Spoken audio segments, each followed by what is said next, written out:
Okay, guys, listen, we're going to go ahead and get started. First, I want to thank everyone for joining us, on this Monday. I want to thank God it's Monday that, we're going to continue this leadership series that Stephen and I've been doing, the first of this year and, on our Learn, Grow, and Lead series. And we're going to do this one a little different today. Um, we normally have this PowerPoint going and we've put together some different pieces in that, but with everything that has gone on this last week and a half, I just couldn't bring myself to doing that today. So I want us to talk a little bit. I'm probably going to talk too much, and then we're going to do a couple things together.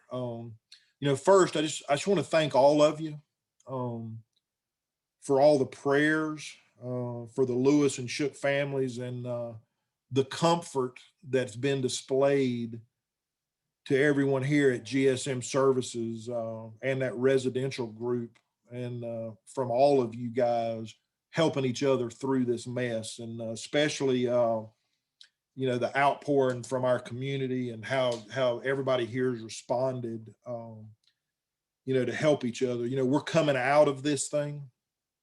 Um, it's going to be a long road, and we're all going to grieve differently. Grieving, I think, um, is a very tricky thing. You got to balance how different everyone grieves every day. Everybody has their own pace. So as we go forward, we're going to have people that want to get back to work quickly. We're going to want to have people that want to slowly get back to work. We're going to have people that just get upset some days. We're going to struggle. We're going to have customers that bring it up every day. I went to Rotary today. I wanted to do something normal today, so I went to my Monday Rotary meeting, and you know, 20 people wanted to come up and talk about it, and it was great. But I also found myself struggling. I found myself struggling saying the same thing 20 times and hugging people and not hugging people, and so it's going to be a struggle. But that's okay. That's also, I think, that's also how we heal. Um, that's going to be how we heal going forward. So I wanted to share, and I'm going to ask you guys to share, some maybe good stories or funny stories, or I've had one that happened to me Friday that I wanted to share with all of you because it's a funny thing. And then I'm going to ask y'all if y'all want to raise your hand after I do tell this one, if you want to talk a minute. And so we're going to talk a little bit, but there's a really good friend of mine, Clarissa Craig, who's been a longtime service customer. Actually, my best friend growing up was her oldest son, Trey, and she calls me Friday, and she talked to me for 30 minutes about James. She just on and talked and talked and on and talked and talked, and she just crying and just upset. And then she says, after telling me all this incredible stuff, and then she says, and well, Joel, uh, I need to apologize to you because before he would come do my service every time, I would make a list of the other things I needed him to do around the house, and he would always do them for me and just say, "Don't tell anybody." And I thought that was the greatest story, and she loved him for it. And she just, on and on about how much we've meant to her, and the years of just, she's a her husband passed away years and years and years ago, and so it was just a great. Actually made me feel incredibly better because of the outpouring of love that she was showing to me and to us, but then also how, um, you can imagine somebody like her and everything she's dealt with all these years, but we were there to help her beyond the air conditioning. Um, and then the other one I was going to just talk about was actually James's mother. I talked to her Saturday. I talked to her Saturday. I just called her and checked in on her, and she said, "I need you to do something for me.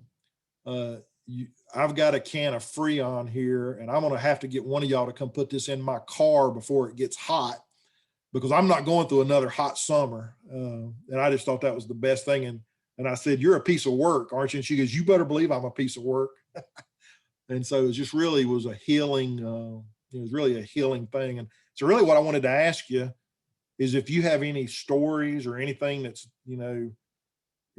helped you these last couple of days, especially or something you've seen that is uplifting, if you can raise your hand. And if you don't know how to raise your hand, if down at the bottom of your screen, you go into chat, if you're on a computer, it'll tell you can raise your hand. And then if you're on a mobile, I think if you go to participants, you can raise your hand. So if anybody's got anything they want to bring up that's uplifting, let us raise your hand, and we'll unmute yourself. I think we can unmute you, or you can unmute yourself, and we'll call on you. Okay.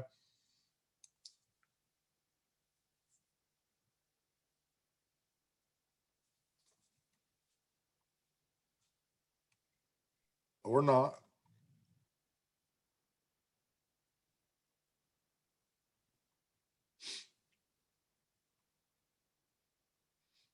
Dana, I think you already had your hand raised, or did you want to talk?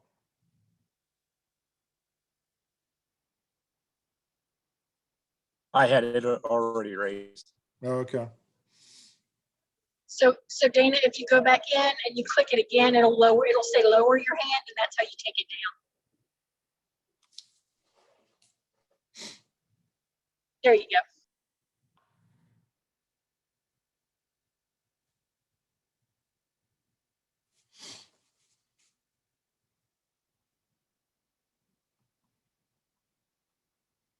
You hear me, Joel? Yes, sir. I couldn't figure out how to raise my hand, but I did want to talk about over this past week, watching all the divisions pull together to make sure we still took care of the customer, but also took care of each other. Yeah. And how everybody was situationally aware of what was going on. It was amazing to see some of the leadership qualities that came out through this last week and a half. Yep, I agree. That was incredible to see, wasn't it? If I could, I'll brag on DJ. I asked DJ to, are you okay if I share this, DJ? Yeah. I sent DJ an email to do something, and I asked him to do it quietly and to just take care of something for me. And I don't need to get into the particulars. And about an hour went by, and he sent me an email, and he goes, "Boss, I took care of that yesterday." And then about an hour after that, I was at the PSC, and he stuck his head in my office and looked at me and was like, "Man, it was so good to be that far ahead of you, old man." And I thought that was great. That made my day.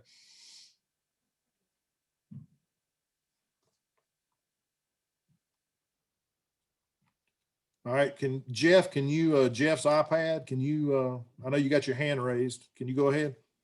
Yeah, just a little bit about what you had talked about, man. The community, from everywhere I went, from the post office to getting a COVID vaccine at the hospital, to neighbors that typically don't talk to me, knowing that that where I work have stopped by and said something to me. And then, of course, the outpouring of people that have stopped by the PSC. I know that's been a challenge to try to throttle that, but seeing folks that come by, just everybody that's recognized that GSM Diamond has stopped by and just been super friendly and compassionate, and it's just been all over Gaston County, anywhere I've been last week or so. It's just been a real kind of comfort to have people recognize that, and so that's been special. It's been a strange challenge with the emotion, but that's been nice to know that everybody is trying to be helpful in that regard. It's just been a real nice outpouring from everybody around here. Yeah, I thought it's been pretty amazing, the outreach. Wendy added a comment that Greg Cox went on a replacement call to a nonprofit organization last week, and while they were there, the customer wrote a $2,000 check for the families, and that's just amazing support. And that is a lot of people, and I know we've had a lot of people. I know Naomi said something about that. A lot of people are honking their horns at them and waving at them, and just rolling down the wind and telling them that they're sending their thoughts and prayers to us. And I think that's important to recognize how many customers are praying for us. I think it's an amazing outcome or outreach of what's happened to these guys and our family.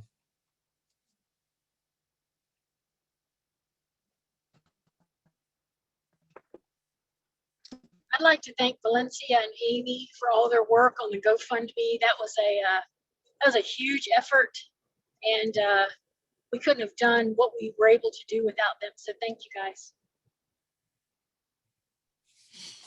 Yeah, that's the truth. A lot of, and those guys work behind the scenes to make those kind of things happen and make it look easy, but it was not easy at all to get that done. And, you know, that's how we're going to end up down the road, making sure that these 6 kids get in a better position. And it's not going to, you know, of course, you know, replace, you know, overcome James and Robert, but at the same time, it'll help them hopefully in the future. And yeah, and I think to Amy's comment that, you know, we have companies all over the country, but, you know, that are, because of all of our input all these years with our associations and stuff, that, you know, that we all know and have made such a good impression that they're reaching out, and because of the kind of people that we have here, you know, helping with that GoFund. But really, to me, the other thing is the local competitors, guys. If y'all don't know it, we've had unbelievable outreach from local competitors that battle us every day, reaching out to support these families. So it's been the really incredible message of unity to help each other out when things aren't going well.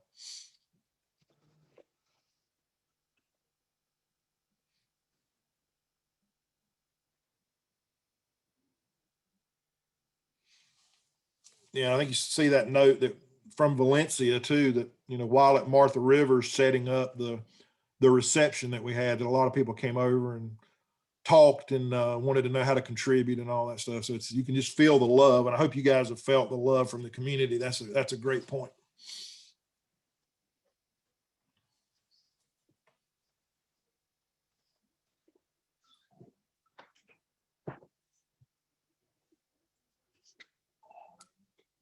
Anybody else? I don't want to cut this short. I want to have everybody have a chance.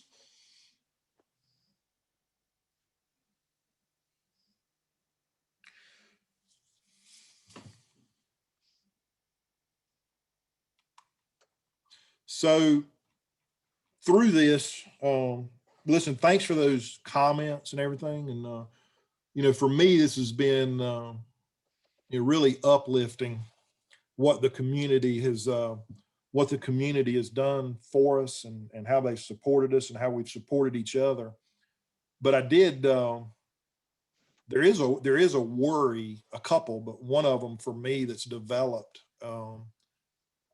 And I want to make sure that we guard against it. You know, I have a pretty strong faith in the world being a good place, and that my faith has not been challenged through this, that I know that good's going to always overcome evil.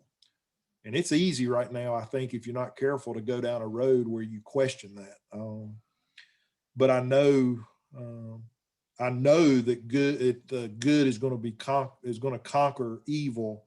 And if I look at what's happened in our community and the love that we've received, you know, from our customers and our competitors, you know, there's no way that evil is going to prevail.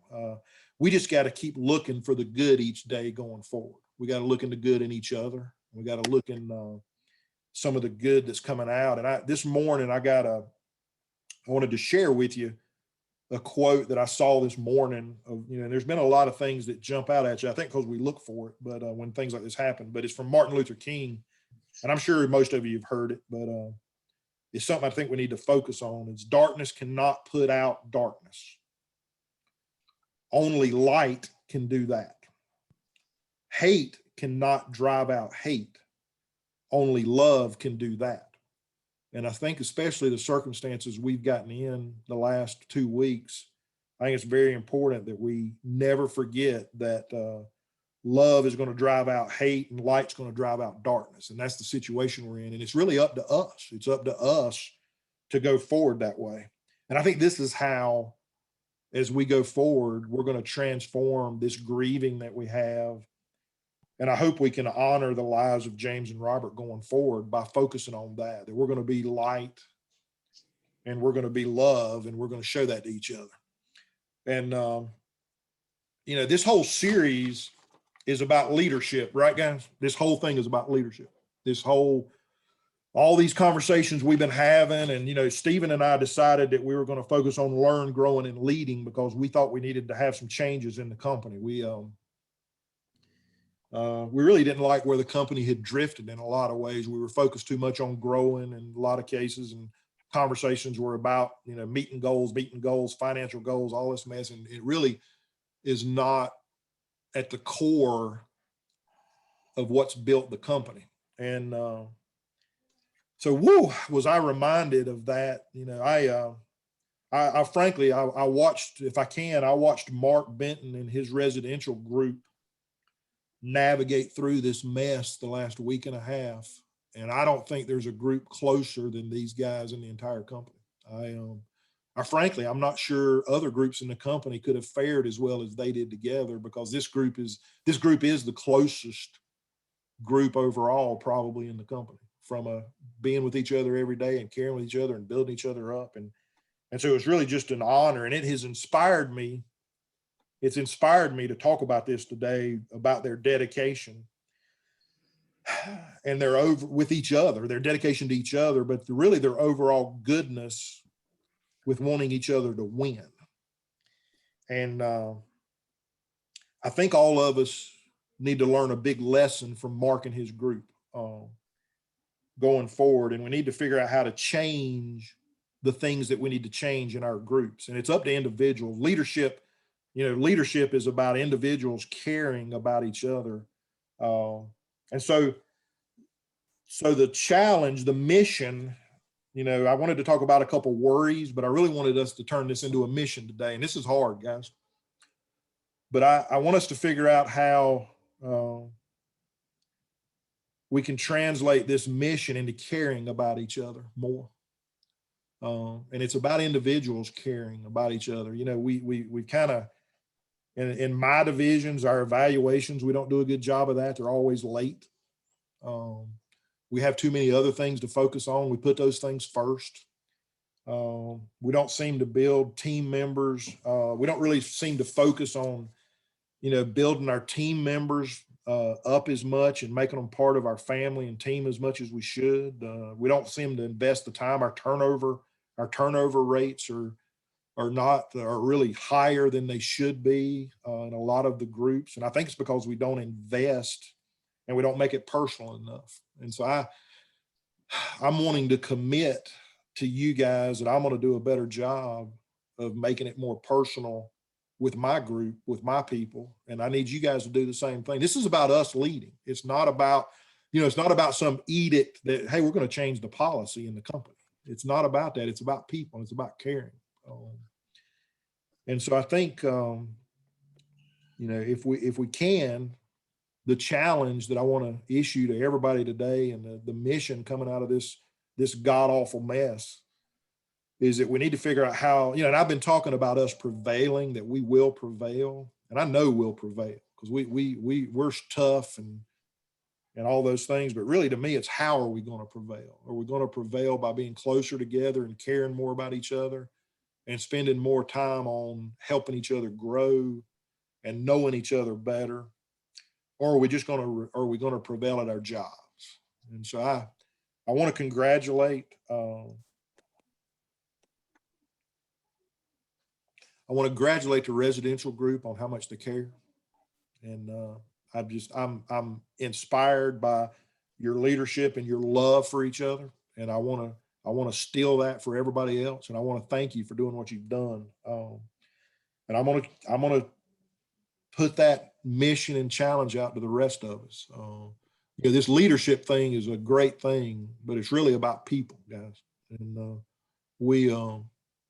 there's so much love out there in our community for us and for you guys and for each other, that the evil is going to be conquered, but it's going to be by our actions with each other. That's all I got for today. We love you. I want to thank you for doing everything that you're doing and for helping each other and holding each other tight. And, it's okay right now. It's okay that we feel confused and mixed with emotions on what to do, but we're going to all grieve in our own way, and we're going to get stronger in our own way. And we're going to continue to get better together going forward. And so listen, we love you, and I appreciate you, and I hope you have a great evening, and continue to pray for each other and these families, and let's hold each other tight going forward, guys. Thank you so much. Thanks, Joel.